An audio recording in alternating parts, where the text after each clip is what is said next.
ভিডিওতে এখন যে রুশ সাবমেরিনের দৃশ্য দেখছেন সেটি কয়েকদিন ধরে বিশ্বজুড়ে কূটনৈতিক আলোচনার কেন্দ্রবিন্দু। কেউ কেউ একে বলছে ভাঙাচোরা ধ্বংসাবশেষ, কেউ বলছে একটি নিখুঁত সমুদ্র চালনা। পশ্চিমা সামরিক জোট ন্যাটোর মহাসচিব মার্ক রুতে তো সমুদ্রের তলদেশ থেকে রাশিয়ার একটি সাবমেরিনের ভেসে ওঠার ঘটনা নিয়ে করছেন বিদ্রূপ। গতকাল সোমবার তিনি বলেন সাবমেরিনটি ভাঙাচোরা অবস্থায় টেনে টেনে চলছিল। কিন্তু প্রশ্ন একটাই, রাশিয়ার এই সাবমেরিন কি সত্যিই বিকল হয়েছিল, নাকি এটি ছিল এক নিঃশব্দ বার্তা পশ্চিমা জোটকে সতর্ক করার? তবে রাশিয়ার কর্তৃপক্ষ এমন কিছু হওয়ার কথা অস্বীকার করেছেন। তারা বলেছেন সাবমেরিনটি কোনো কারিগরি সমস্যার কারণে যে পানির উপরে উঠে আসতে বাধ্য হয়েছে, বিষয়টা এমন নয়।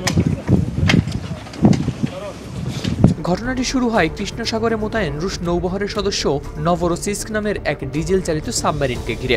গত সপ্তাহে এটি হঠাৎ ফ্রান্সের উপকূলে পানির উপর ভেসে ওঠে। নেদারল্যান্ডসের কর্তৃপক্ষ দাবি করে সাবমেরিনটিকে আসলে টেনে নিয়ে যাওয়া হচ্ছিল উত্তর সাগরের দিকে। ছবিতেও দেখা যায় ফরাসি নৌবাহিনীর এক জাহাজ কাছ থেকে নজর রাখছে সেটির উপর।